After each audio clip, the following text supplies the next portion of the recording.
Bumper સ્ટોકમાં આજે મારી પસંદગી રહેશે તે છે વેદાંત ફેશન્સ. ફૂલ ડિસ્ક્લોઝર કે બહુ લોંગ ટર્મની વાત છે, કારણ કે લાંબા સમયથી એક ઝોનમાં, આ સાપ્તાહિક ચાર્ટ તમે જુઓ છો, લાંબા સમયથી એક ઝોનમાં પણ બેઝ બનાવવાની પૂરી કોશિશ કરી છે. સૌથી નીચે જે જુઓ છો તેને આપણે સ્ટોપ લોસ રાખીશું, જે 740 720 આસપાસનું લેવલ બને છે, અને ઉપરના સ્તરો પર બીજી જે બ્લેક લાઇન તમે જુઓ છો તે 790નું લેવલ બને છે. એટલે આપણે શું કરવું જોઈએ? ગ્રાફિક્સ લઈ આવો સ્ક્રીન પર. આપણે 2 વખત ખરીદવું જોઈએ, કરંટ ભાવ પર, અને પછી થોડો ઘટાડો આવે તો 766 આસપાસ, જે બ્લેક લાઇનને નીચે, પહેલી બ્લેક લાઇન હતી તેને નીચે, એમ 2 વખત જો તમે ખરીદી કરી લો તો તમારો ભાવ એવરેજ થઈ જાય. વેદાંત ફેશન નો ડાઉટ બહુ મોટો ઘટાડો બતાવી ચૂક્યો છે, પણ હું એટલા માટે પસંદ કરું છું, માન્યવર આમની બ્રાન્ડ છે, લગ્નસરાની સિઝન ધીરે ધીરે આવી રહી છે, કન્ઝમ્પશનની થીમ આપણે જાણીએ છીએ કે ફોકસ સારું રહેશે, એટલે કે ફેશન, ડિસ્ક્રેશનરી સ્પેન્ડિંગ, આ બધા પર ફોકસ છે.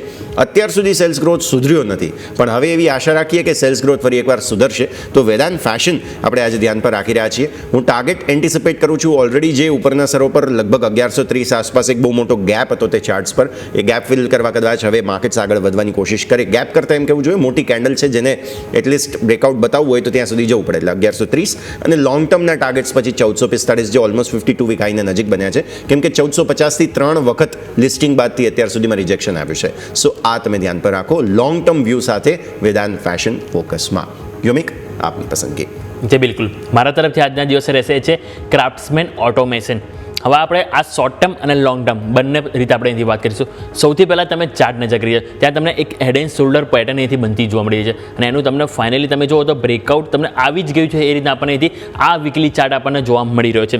હવે પેટર્ન સારું જોવા મળી રહ્યું છે. હવે અહીંયા આપણે વાત કરીએ તો 6371 પર જો આજે ક્લોઝિંગ આવશે તો આપણને બીજું કન્ફર્મેશન ક્યાં મળશે?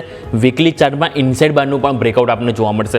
એટલે કે 2 કન્ફર્મેશન દિવસે જો આજે 6371 ઉપર આપણને આવ્યું. હવે જો આપણે લેવલની જો વાત કરીએ, પહેલાં શોર્ટ ટર્મ લેવલ વાત કરી લઈએ તો શોર્ટ ટર્મ પર્પઝથી 6687 આ લેવલ ઉપરની તરફ આપણને આવતો જોવા મળે. એના માટે આપણે સ્ટોપલોસ તરીકે જોવાનું રહેશે, એ છે અહીંયાથી 6219. પરંતુ જે રીતે હેડ એન્ડ શોલ્ડર પેટર્નનું બ્રેકઆઉટ આવ્યું છે, એટલે સ્વાભાવિક છે કે તેજી પણ આવે તો આપણને મોટું અહીંયાથી આવતી જોવા મળી શકે છે. તેના માટે એક વખત લોંગ ટર્મ પણ તમે નજર કરો તો લોંગ ટર્મ પર્પઝથી આપણે અહીંયાથી 7120, જે સૌથી ઉપર ટોપ લાઇન મેં જે દોરેલી છે બ્લુ કલરની, એ 7120 લેવલ આવતા જોવા મળી શકે. અને એના માટે સ્ટોપલોસ તરીકે આપણે અહીંથી 5903 આપણે ફોકસ કરીશું. એટલે 2 આપણે વાત થઈ ગઈ. સૌથી પહેલાં શોર્ટ ટર્મ ટાર્ગેટ તમારો 6687, ટાર્ગેટ તમારો લોંગ ટર્મ રહેશે 7120, અને સ્ટોપલોસ તરીકે આપણે અહીંથી ફોકસ કરવાનું રહેશે 6219, જે સ્ટોપ આપણે શોર્ટ ટર્મ પર્પઝથી. અને લોંગ ટર્મ પર્પઝથી આપણે જો સ્ટોકને પસંદ કરીએ તેના માટે આપણે 5903 કે જે આપણે અહીંથી ફોકસ કરવાનું રહેશે. એટલે મારા તરફથી આજના દિવસે રહેશે એ છે ક્રાફ્ટ્સમેન ઓટોમેશન.